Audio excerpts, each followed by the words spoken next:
Good morning, children. Now today we are going to do the last chapter of grammar, direct and indirect speech. Okay, it is also known as reported speech. अब इसको ध्यान से सुनिएगा बेटा, ठीक है? Direct and indirect speech. So before I just begin the explanation in the book, from the book, आपको सबसे पहले I am going to explain it on the register.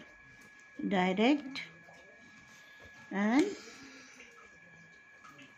indirect speech. Got it? What is the date? 20th November 2000.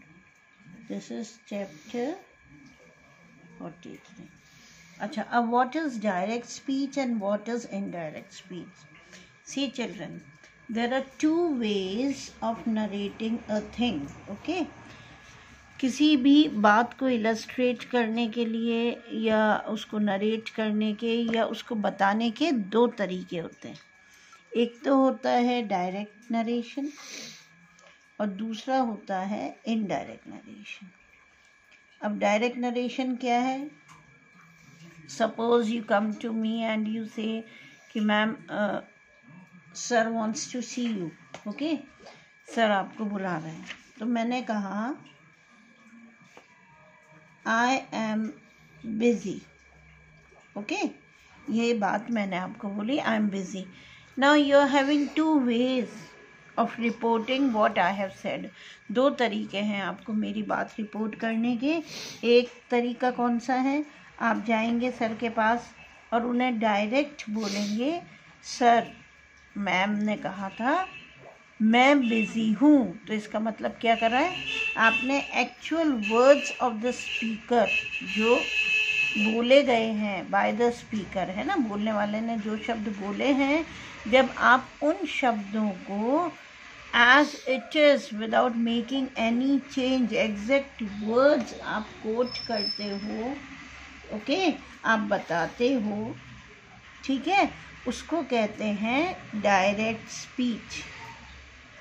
Direct speech. Okay, और जब आप मेरे द्वारा बोली गई बात का सब्स्टिट्यूट, निचोड़ उसका, है ना, without changing the meaning change नहीं करोगे, मीनिंग वही रहेगा, बस उसका सब्सटेंस आप जब बताओगे तो वो होता है इनडायरेक्ट स्पीच.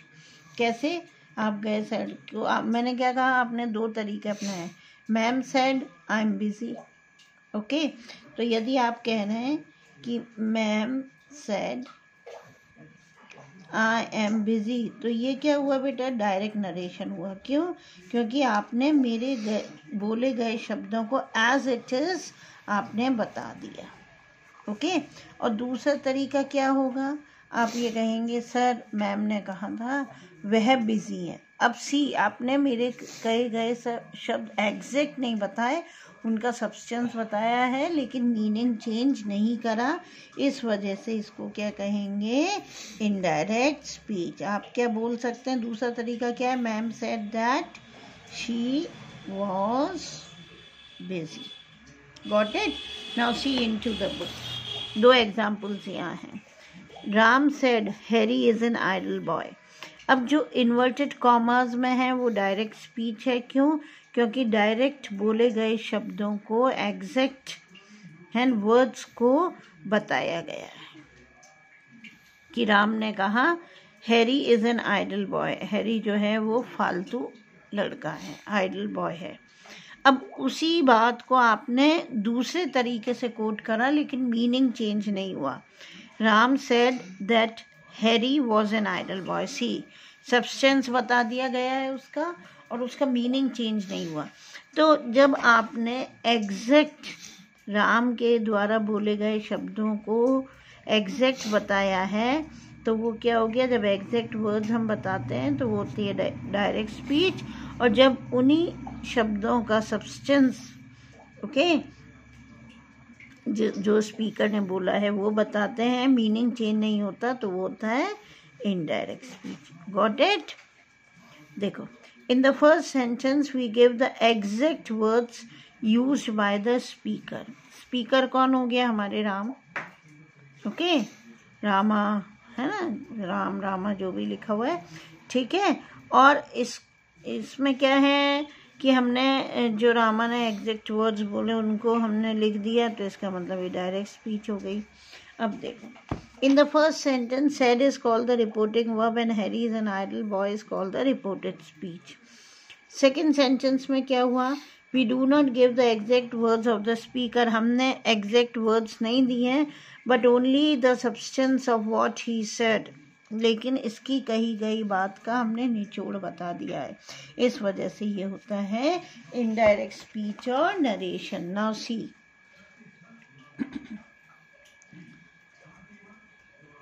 राम सेड, इसी एग्जाम्पल से है ना, राम ने कहा Harry is an idle boy. ये क्या हुआ बेटा, डायरेक्ट स्पीच हुई।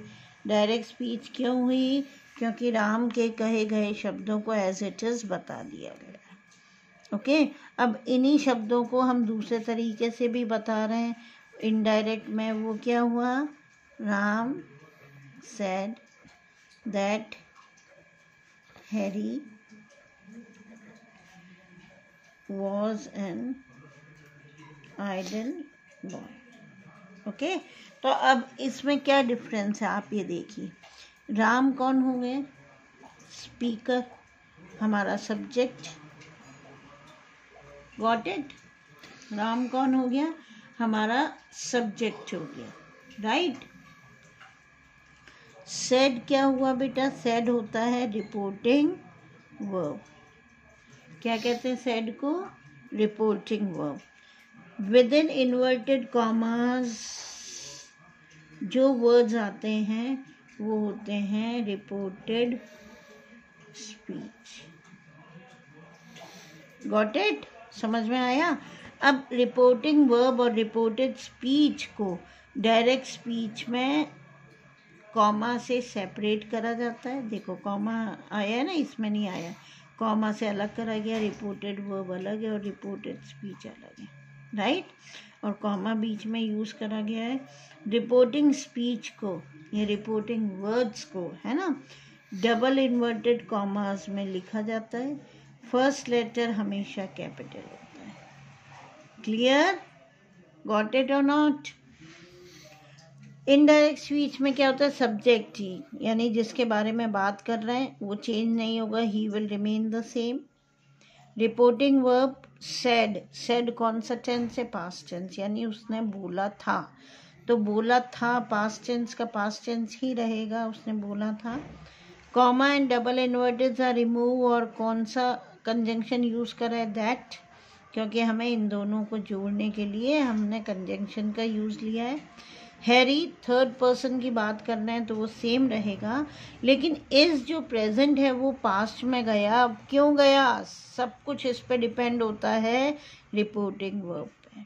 यानी रिपोर्टिंग वर्ब यदि पास्ट टेंस में होगा तो श्योर रिपोर्टिंग स्पीच भी पास्ट टेंस में जाएगी, सिर्फ प्रोवर्ब्स, इडियम्स, यूनिवर्सल ट्रुथ वगैरह के अलावा।